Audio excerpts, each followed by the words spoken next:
മഞ്ചേരി ടൗണിൽ പ്രകൃതിയോട് ഇണങ്ങിയ ഒരു സ്വപ്ന വില്ല.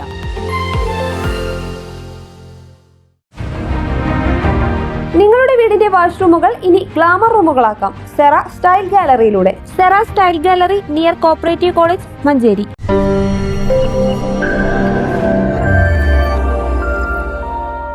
ജില്ലാ പഞ്ചായത്ത് ഉപതെരഞ്ഞെടുപ്പിൽ UDFന് മികച്ച വിജയം. ജില്ലാ പഞ്ചായത്ത് തൃക്കലങ്കോട് ഡിവിഷനിലും മരത്താണിയിലും മികച്ച വിജയമാണ് UDF സ്ഥാനാർത്ഥികൾ നേടിയത്.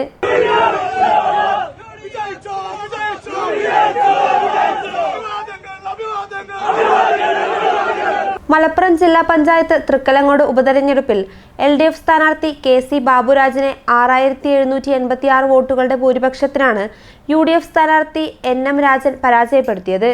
26,480 വോട്ടുകൾ നേടിയാണ് NM രാജൻ വിജയിച്ചത്. മരത്താണി വാർഡും CPMന് നഷ്ടമായി. തൃക്കലങ്കോട് പഞ്ചായത്ത് മരത്താണി വാർഡിൽ UDF സ്ഥാനാർത്ഥി ലൈല ജലീൽ 520 വോട്ടുകളുടെ ഭൂരിപക്ഷം നേടിയാണ് വിജയിച്ചത്. UDF സ്ഥാനാർത്ഥി ലൈലയ്ക്ക് 1054 വോട്ടുകളാണ് ലഭിച്ചത്. CPIM സ്ഥാനാർത്ഥി ദിവ്യ 534 വോട്ടുകൾ നേടി. BJP സ്ഥാനാർത്ഥി വിജിമോൾ 155 വോട്ടുകളും നേടി. News desk PTV Kerala.